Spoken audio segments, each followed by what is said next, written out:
Okay. What did he say?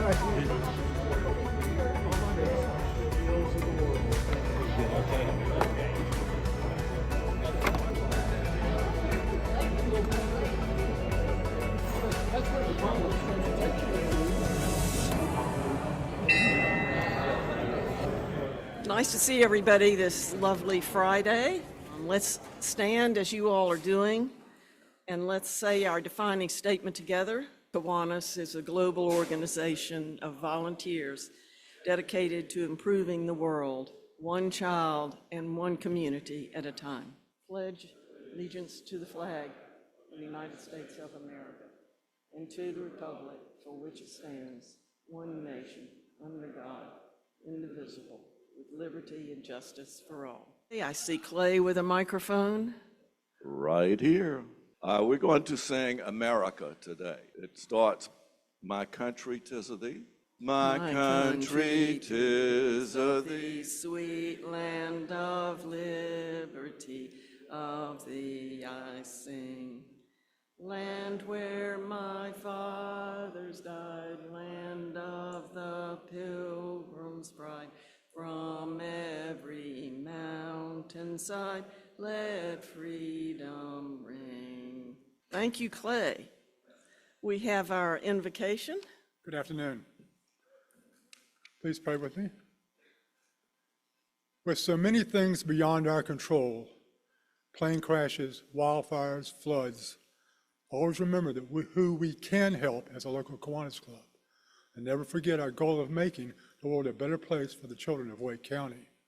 Lord, thank you for providing us a safe place to meet and good food to eat. In your name we pray. Amen. Thank you, Chip. That was lovely. I'm going to ask Courtney here if we have any guests. I came by the table, but I didn't see anyone that had signed in. I've got one, Okay. Howard Taylor, if you will. Howard is, he's almost a new member. He hadn't been inducted yet, but he's given his application in check. So this is his third visit, so welcome to Howard Taylor. Yes. Nice to have you back. Membership welfare, I don't have anything on that. All right, Courtney? Our member Allison Gillis, who is very involved in a lot of our service activities. She just had surgery, so we want to keep her in our prayers, but she plans to get back in about 3 weeks. And please don't forget about Nick Fountain. I guess he's doing good, but I'm sure he misses being here with everybody. So. Good point. We'll send those our prayers and thoughts. We're celebrating the following birthdays: Bill Whitley, Mike Sandlin, Martin Vernon, Cabelbaum, and Brian Bennett. So, oh, today's your birthday. Fantastic. All right. The real thing. Happy birthday to you. Happy birthday to you. Happy birthday, dear Edward. Happy birthday to you. Exciting, exciting. All right, before we get to our speaker, I want to introduce you again to the president of the NC State Circle K, Tyler Rosado. So, as you know, the District, North and South Carolina Kiwanis clubs, we do a convention every year, and we do a mid-year convention. The mid-year is just as fun as the annual. It's coming right up in a week.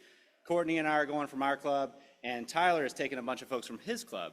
So they did some fundraising to help generate the money for the hotel and fees and et cetera, and we are supporting them with what they couldn't come up with. And so today I'm presenting you with a check for the difference here so that you guys can come join us at the mid-year.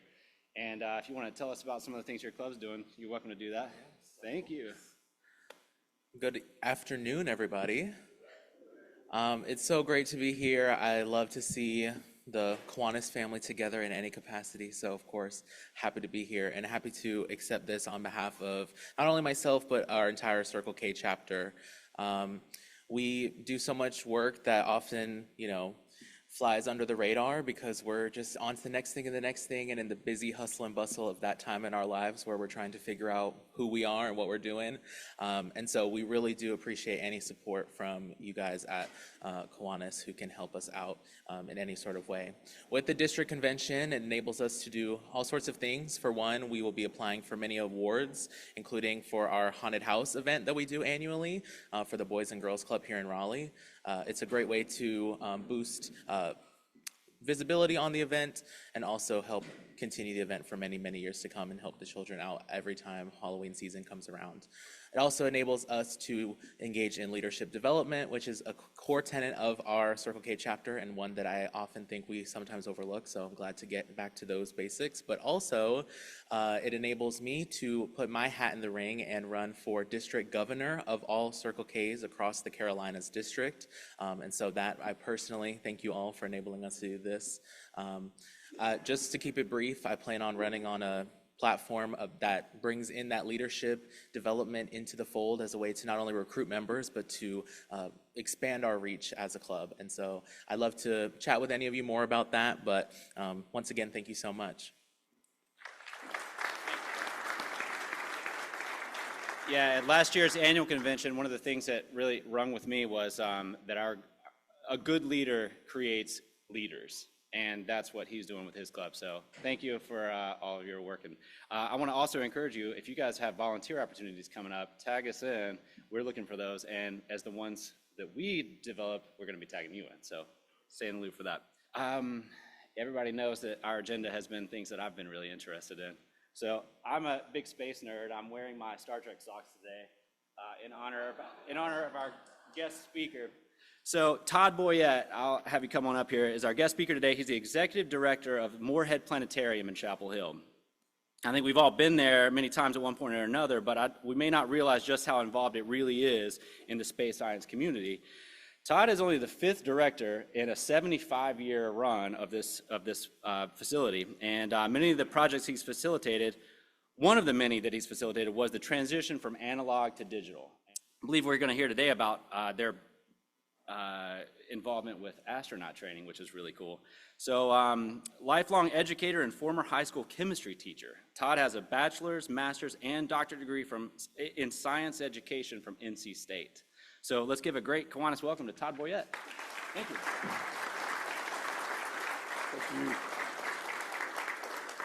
Thank you, Hugh, and thank you, Kiwanis Club, for what you do in the community and what you do for kids, and for having me. All right, I always do this, and depending on the crowd, I can pretty much predict how this is going to go. How many of you have ever been to Morehead Planetarium? That's what I felt like I was home. Sometimes when you do it, you sort of expect there'll be 3 people, but I was feeling pretty good that most of you had been. I actually grew up in Garner. This is absolutely my home. I came back in 2006 to lead Morehead, and I've been in the science center field, leading science centers my whole career, except that when I taught high school chemistry at Cary High School. Working at Morehead has been a labor of love because I used to go there, as many of us did, and as a child, and so I'm glad to be home. My mother's still living in the same house that I grew up in. She turned 93 last week. I'll see her tomorrow. I'm actually going home, and then I'll go back and see her tomorrow. And it's good to be home, even though I've been here since 2006. I do want to spend a little bit of time just telling you, although this is a home audience, I feel like I'm on home turf. I just want to make sure we all have a similar level of understanding. So some of this you may already know. We're Morehead Planetarium and Science Center because of the efforts of two people mainly. John Morehead, who is in the lower right-hand corner of the slide here, was a graduate of UNC at Chapel Hill, accidentally discovered a process of refining acetylene gas, which led to the founding of Union Carbide, which is now to this day part of Dow Chemical, but at the time, Union Carbide was one of the largest companies in the world. And because of that, he became extremely wealthy, wanted to give something back. Morehead Planetarium, even though I'm a 3-time alum of NC State, and I've I believe, bright red. It's a unit of UNC. I'm an employee of UNC. I actually love being a part of that campus, so we can all be friends. All right? We can share our mutual hatred of Duke. I hope that doesn't hurt too many feelings.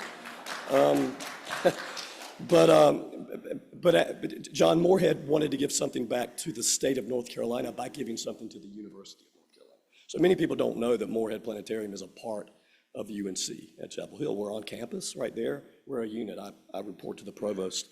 The gentleman just above to the left is Harlow Shapley, and he was, at the time in the 20s and 30s, was the director of the Harvard Observatory. And when you were director of the Harvard Observatory, you were the nation's astronomer. That's just how it was in the 20s and 30s.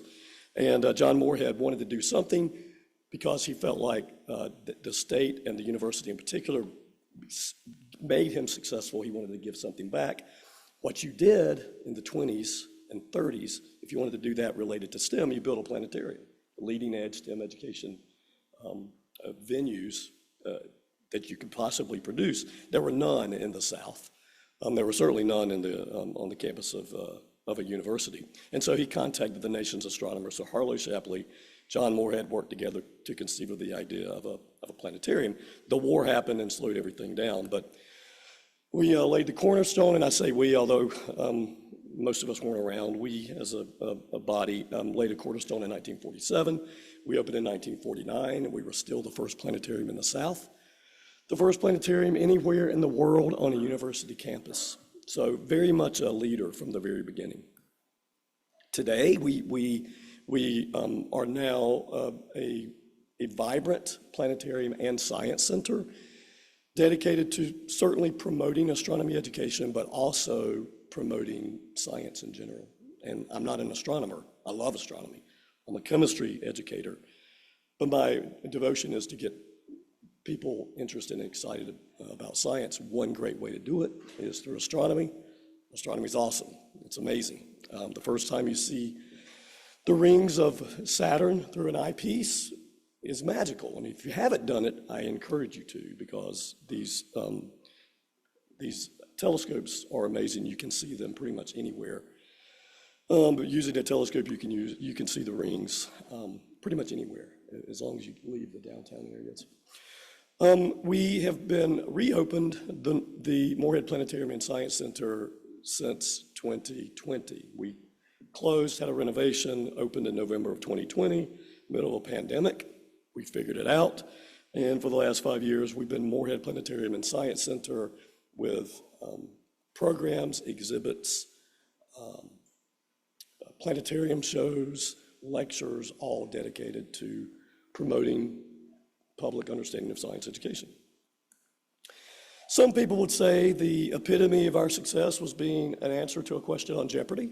That's one metric. We've been that twice. This was one just a couple of years ago. The other was the name of the planetarium, the only one owned by a university in the world, or the first one owned by the university in the world. There are more now, but the first one. So we were the actual question, what is Morehead Planetarium? In this case, we were the answer. The question was, what is Chapel Hill? So some people would say that's the epitome, that's the pinnacle. I wouldn't disagree, but we've reached other pinnacles. We think we've achieved other things too. This is a map of our activities in the state of North Carolina in 2024. I think it's pretty impressive. We have been in, other than 2020, 2021, and 2022 for obvious reasons, COVID limited what we could do. Other than those years, every year since 2014, we've been on the ground in all 100 counties providing programs to audiences throughout the state of North Carolina. Obviously, most of our activity is right around here, but we are dedicated to supporting the entire state. And those pictures you can't probably make out on a slide, but different kinds of activities. And we have a small team of 40 people and about 130 students, 40 full-time and about 130 part-time. They're all undergraduate students. That's not enough people to do everything that we do on these maps. We partner with institutions and other organizations to raise the level of STEM education in the state. So that's a map of all of it, what we do directly, what we do in partnership with other organizations. We, when you think about Morehead Planetarium and Science Center, most people think about our site in Chapel Hill. But the map shows you that we go out a lot. We have a fleet of vans that travel the state throughout the year during the summers to provide these programs. We go on to campus. This is in front of the YMCA building, historic YMCA on campus to do what we would call guerrilla science education, not gorilla, but guerrilla. You know, surprising, you not expected, unexpected. You can pop up. We do programs in laundromats. That would be a guerrilla science program. Because you don't always, not everyone wants to go to a place like Morehead all the time, so we go to them, and that's why the map looks like it does. Now, Hugh mentioned astronaut training. Some people would say that was the pinnacle. We have a historical, or actually the historical marker may have been the pinnacle, where there's an actual acknowledgement of work that very few people knew about when we did it in the 60s and 70s. But in 2018, the commission that charges and identifies sites of historical significance in North Carolina to put a road sign approached us and said, this is not long enough ago, because usually there has to be a minimum of, I think, 75 years. There are always waivers, and I don't know all the details, but generally the historic, the commission that charges and makes these decisions wait a significant amount of time. We had not qualified, but we received a waiver due to some legislative action in Raleigh to get a historical marker to acknowledge the astronaut training program. How many of you know much about what we did with the astronauts in 1960 to 75? You know a lot more in about 15 minutes. All right, I'm going to walk you through it. Why did all of the early astronauts come to Chapel Hill?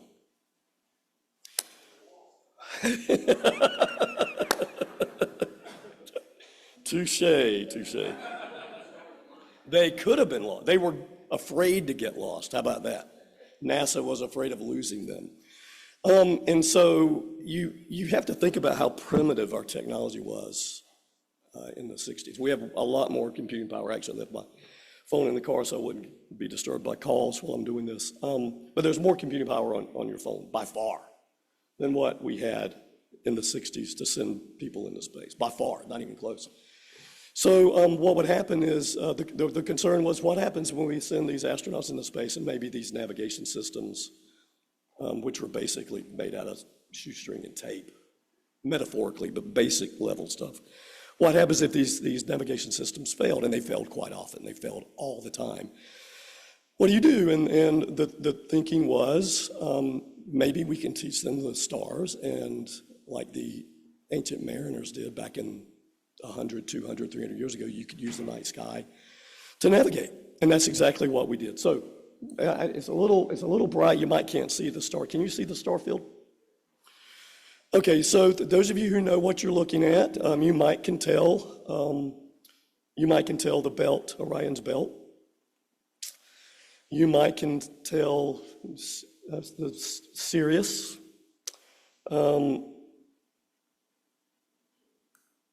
I'm helping you out a little bit. It's a little bit easier to see. Now you have Orion with his bow and arrow. And just below him is Lepus the hare, or Lepus. And just below him let's say to your left, would be Canis Major. Those are constellations we're familiar with. So you think you just teach them the constellations and then they would be on their way, right? We just strap the rockets to their back, put them in a tin can, and just go, right? It's almost the way it was. Except that the problem is those early spacecraft had very tiny windows, and there's no horizon to reference. So those are pretty big challenges. That's where Morehead stepped in. So you'll see a couple of famous people that you've probably heard of. Ed White, who died in Apollo 1, is holding something like this. So I'm going to ask Tyler, if you'll Grab this, take a look at it, and then just pass it around. I think by the time I finish, everyone get a look at it. When you look, and just you can look at wherever, you can look in the lights. That is a homework assignment. And so Morehead staff would take and build these out of this kind of material, cardboard, paper, and give those to astronauts after they had training in Chapel Hill, and would say, go out into the country, go out to far away from city lights, and go and just stare at the night sky and see if you remember what you learned in Chapel Hill. So I'm going to talk about what kinds of things they learned when they were here or in Chapel Hill. When you look through that, you'll see there's a box, and it blocks everything out, and you can only imagine what it would look like if you're outside at night. And then you look up, and you'll see that there's a hole cut out in a weird shape. That's the window. That one would be the window of the Mercury.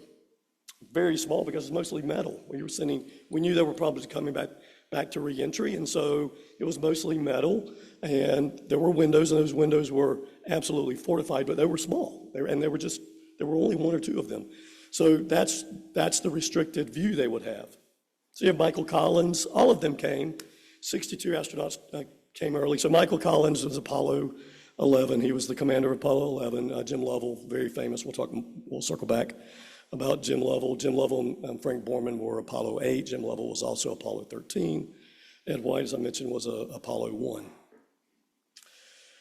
And what did we use? So we used that kind of high-tech equipment. And then this is what Hugh was talking about. This is the Zeiss projector that was installed in 1969 and actually ran until 2012. So for 43 years, this was the projector. So when you came in, Hugh, and saw a program with this projector, was the same projector that trained Neil Armstrong, which is kind of cool.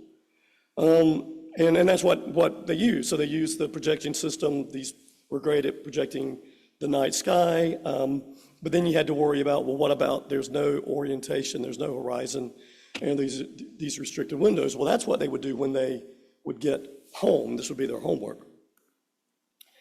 Going back to the screen, so you see Orion's belt, and this is maybe what they could see. The windows were never round, but this just simulates how little of the night sky you could see. You have any idea where you think you could figure out where you are?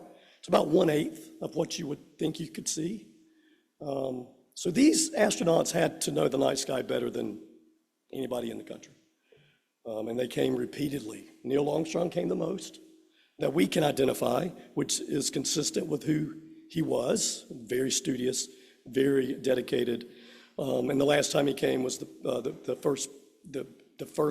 last time he came to Morehead to train was on his way to Florida to launch in Apollo 11, and it was the first astronaut that the Zeiss projector that we had in place that it trained. But prior to that, we had a different Zeiss projector. So it does make a difference when you don't have a horizon and you have no way to reference where you are, and you only see a portion of the night sky.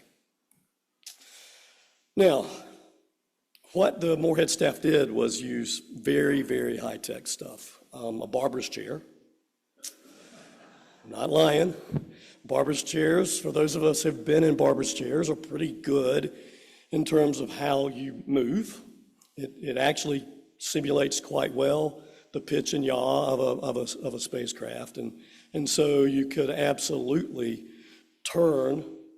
The Zeiss still is limited why we went with the digital. The Zeiss does what it does and does it wonderfully well. But what the Morehead staff would do then is take and mount something that simulated the spacecraft that they're training for, the mission they're training for. In this case, this was Mercury. So a Mercury trainer is what we would call it. And then it would mount on a barber's chair, and then somebody on staff would move the barber's chair. And the person, they would maybe be blindfolded, they'd close their eyes. I mean, these are solid citizens, not going to cheat because their lives depended on it. And then they would end up somewhere, and the person doing the program would say, okay, Officer Carpenter, where are you? What do you see? And he had to know it. And if he didn't know it, they'd drill it over and over and over again. We talk a lot about how brave the early astronauts were, but they were also extremely smart. These are all people that you've read about, Ed White again, we mentioned Jim McDivitt. They were in Gemini 2, or no, Gemini 4, so this is the Gemini trainer. We have a reproduction of the Gemini trainer at Morehead. So it's very tight quarters, very small, but the two of them together could work together and train and drill. And between the two of them, they could identify where they were. So just in case they needed to take over the spacecraft, they could. And it happened. It made the news a few times, but it happened on every mission. In most missions, they could recalibrate and there was no problem at all. But there were a few missions where it was problematic, and we'll talk about those. The most accurate touchdown for the Mercury Atlas series of missions was Mercury Atlas 9, captained by Gordon Cooper. And it was the most accurate splashdown because it was the only one that was manually landed. Because his navigation systems, yes? I don't mean to interrupt, but I think the power has come undone. Oh, I don't want to die on you. There okay. you go. Oh, thank you. The navigation systems failed, and Gordon Cooper had to actually land, had to orient himself and re-enter the Earth's atmosphere at the exact spot he needed to, based on information he learned in Chapel Hill, using the human brain, and it was more accurate than any other mission in that series of missions. So the lessons learned at Morehead stuck. Apollo 13 is the most famous, I think. Apollo 13, there was a fire. Jim Lovell was the commander. And if it wasn't for the lessons that were learned by him and his team in Chapel Hill, he will tell you that he wouldn't be here today, and he's still alive. He's 96 years old. This is a note that he wrote Tony Genzano, who was director at the time when astronaut training was taking place, thanking him for all the work. And he was actually showing Tom Hanks what he had learned in Chapel Hill. Tom Hanks played Jim Lovell in the movie Apollo 13, and the note is something we keep as an artifact we have on display. The other famous mission, so Apollo 13, there was a fire, and there was an explosion, and there was a debris field that they could not use the night sky until the very last moment. So right before they re-entered Earth's atmosphere, the debris field cleared, as you would expect it would right before you re-enter. And at that point, Jim Lovell was able to make an alignment. There's actually a scene in the movie where Tom Hanks does that. He makes sure he's on track. It had already been calculated in Houston, but he just wanted to confirm it, are our calculations correct? Turned out to be correct. He said, okay, this is it, let's do it. And that was based on information that he learned in the 60s and early 70s at UNC at Morehead. That's Captain Lovell and me back in 2017. We brought him back. At the time he was 89. That's where we learned the most. We had a lot of what I thought was apocryphal knowledge about how this worked, and he was the one that told us that the navigation systems were far worse than anything NASA ever said, and they were used. They used the lessons learned at Morehead every time on every mission, and usually multiple times a mission. And it just so happened that there were only 3 missions where it was an issue where the public found out about, and that was Mercury Atlas 9, Apollo 12, and Apollo 13. But he said, I assure you, Todd, we used what your predecessors taught us on every mission. And he also said, and my crew and I got home safely due to the ingenuity and the work of a team at home, in space, and what we learned at Morehead. So still have chills because I'll probably retire, and this will be the highlight of my career. That's my pinnacle, is hanging out with Jim Lovell for 2 days and him running circles around all of us at 89 years old. What I like to say is that Morehead trained astronauts, and we inspire future astronauts. And I appreciate the opportunity to speak to you today, tell you a little bit about our history and some of the things that we do today, but very, very similarly to the lessons that we learned, we taught and conveyed to astronauts in the 60s and 70s. Very important lessons, life-changing, life-altering lessons. We feel like we do those same kinds of things every day to future astronauts, future elected officials, future teachers, researchers, and that's the work that we do. I think I have a few minutes, maybe, for any questions. Yes?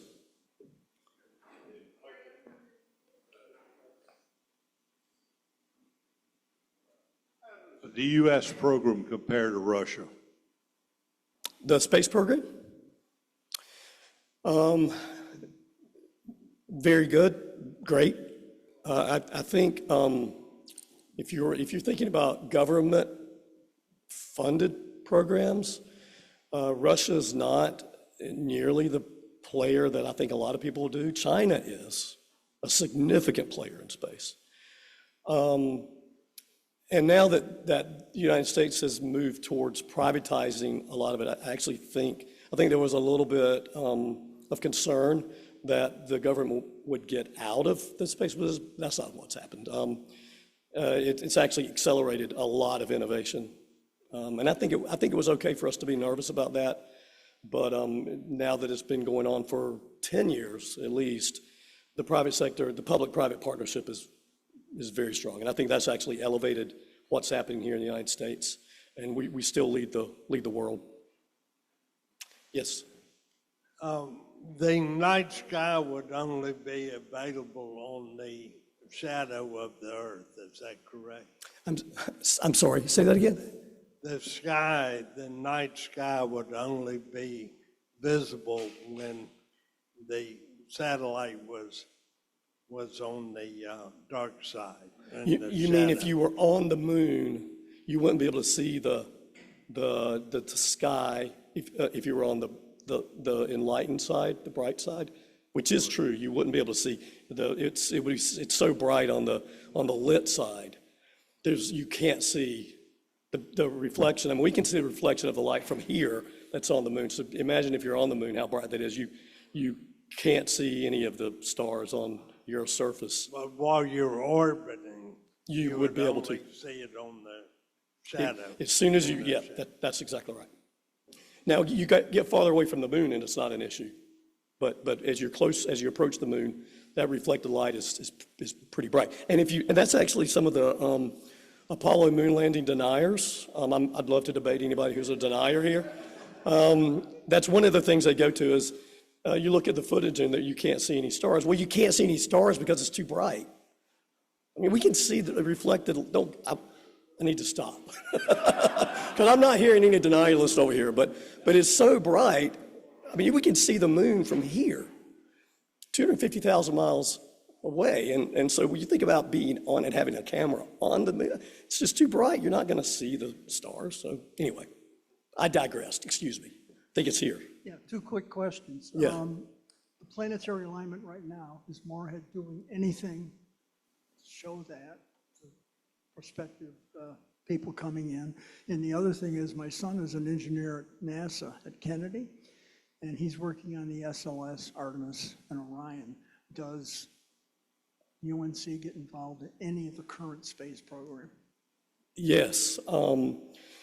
I didn't hear your first question, and I apologize. It wasn't quite. The planetary alignment that's going on late January? Oh, yes. And we do programs on that too.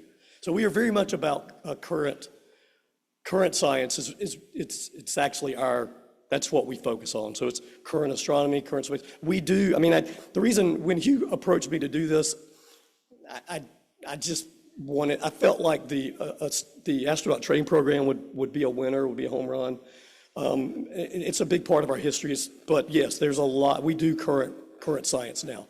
And so Artemis is the next big thing. Christina Cook, who is a North Carolinian, graduated from NC State. She's probably going to be the first woman to go around the moon.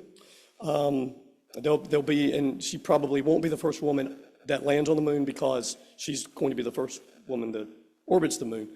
And we actually, Christina will tell you, she actually has done a testimonial for us, that she first realized she truly could be an astronaut when she came to Morehead. She grew up in Jacksonville, North Carolina. And it's pretty cool to have an astronaut say, I felt like I could do this when I was 12 years old and came here. I remember the day. So, but yes, we, because of another advantage of the digital system is you can download content, and we do every night. So we have the images from the Webb telescope that's loaded into our system. Certainly Hubble has been a game changer. And we have great relationships with faculty at NC State, Duke, UNC to just keep us on the leading edge of that. I think there was a question over here. Yeah. So Todd, can you talk about some of the scientists that are involved in Morehead and the University of North Carolina and some of the cutting edge work that they are involved in? Oh, yes. We're not just astronomy now, although that is still a key part of what we do. So an astrophysicist that we are working with now is Nicholas Law, and he has invented a telescope that spans the entire night sky. It's called an everyscope.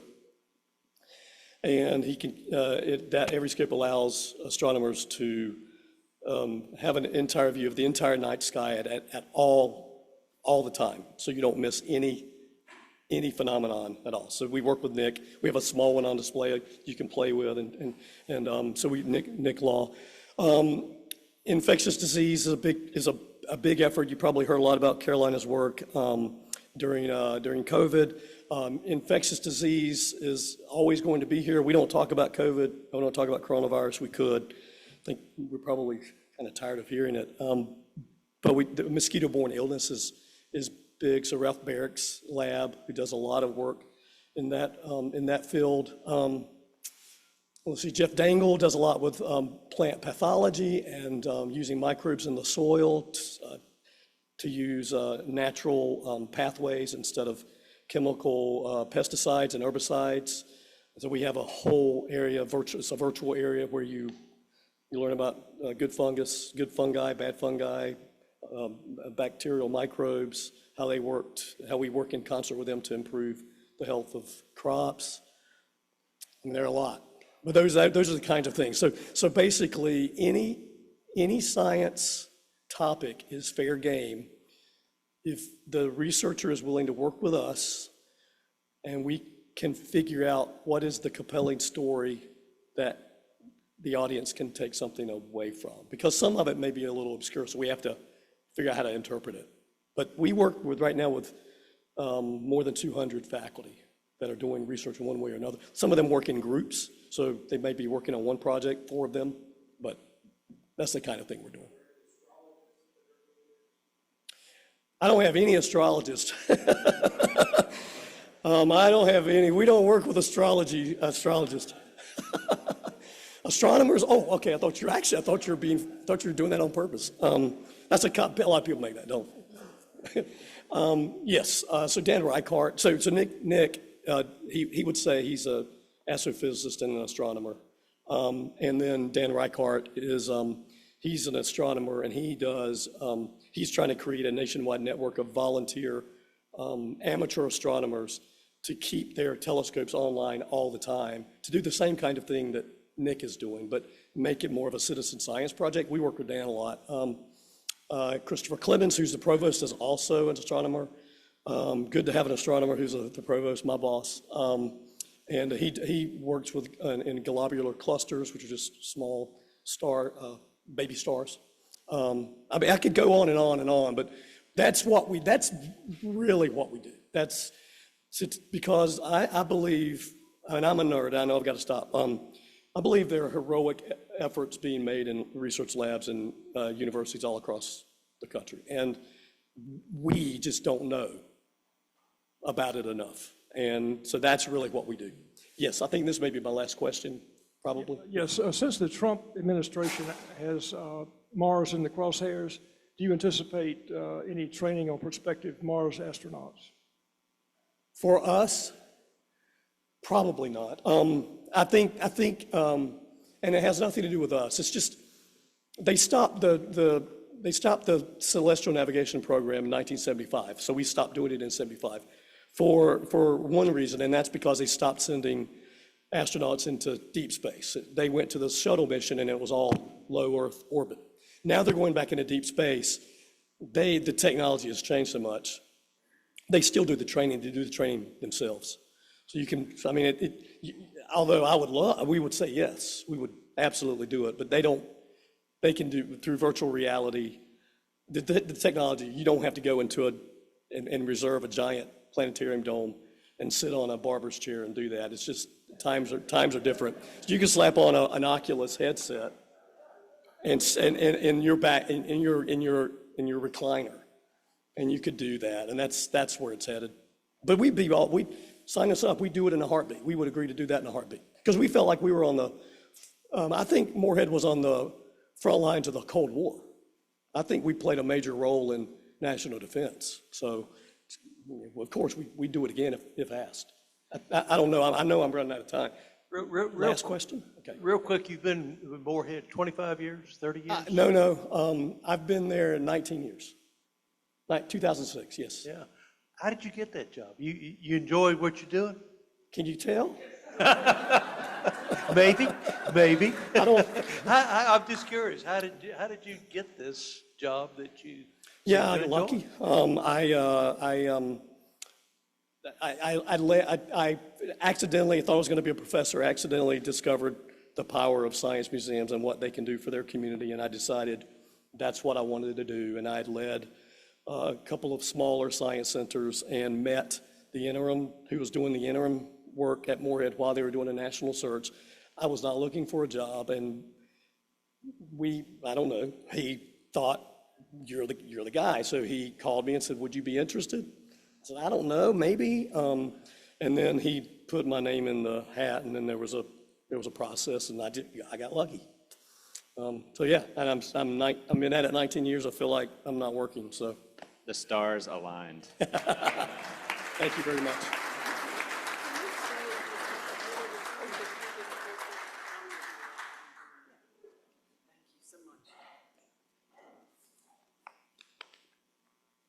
I'm going to move right now to our next issue, which we have a memorial resolution in honor and recognition of one of our members who has passed away.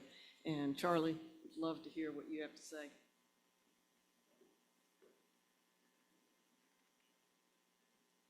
We're going to close our meeting today with a tribute and to honor our friend and our club member, Harley Mudge.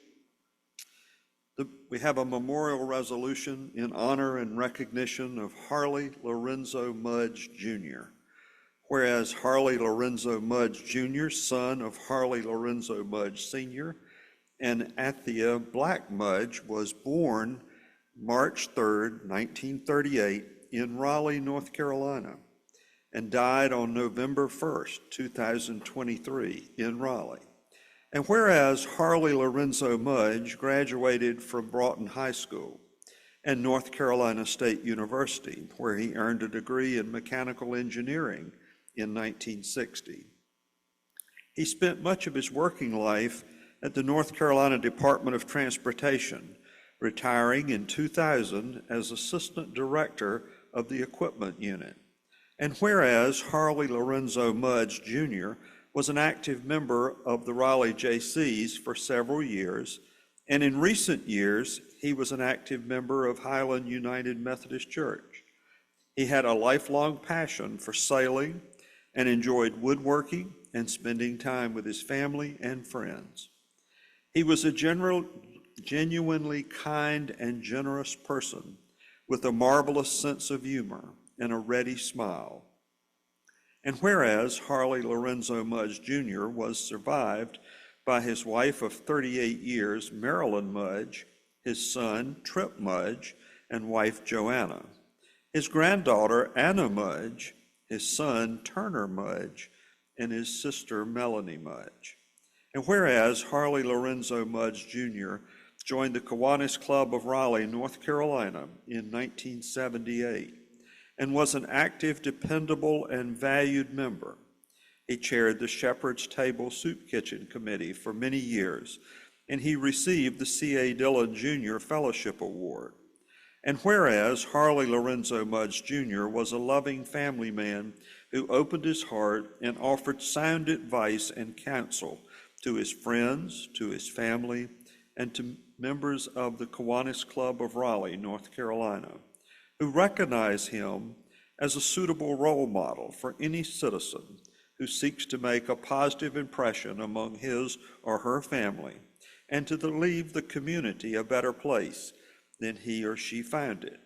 And whereas the Kiwanis Club of Raleigh, North Carolina, desires to recognize, honor, and emulate the life of Harley Lorenzo Mudge Jr. and the quality of the relationships he built.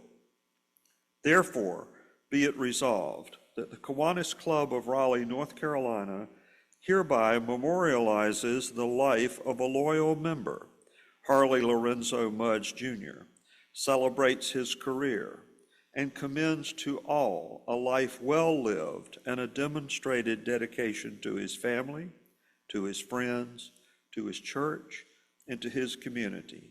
And be it further resolved that a copy of the resolution be spread upon the minutes of the Kiwanis Club of Raleigh, North Carolina, and be it finally resolved that a copy of the resolution be provided to his family as an expression of the affection and the respect of the Kiwanis Club of Raleigh, North Carolina, for its member, Harley Lorenzo Mudge Jr. Will you please stand for a moment of silence as we honor Harley?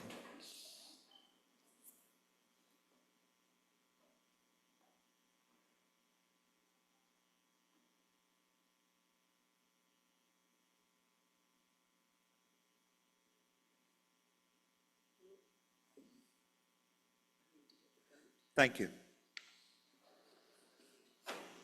Thank you so much. I want to know if I have a call for a motion to approve, adopt the resolution. And I have a second. All those in favor signify by saying aye. Any opposed? The resolution passes.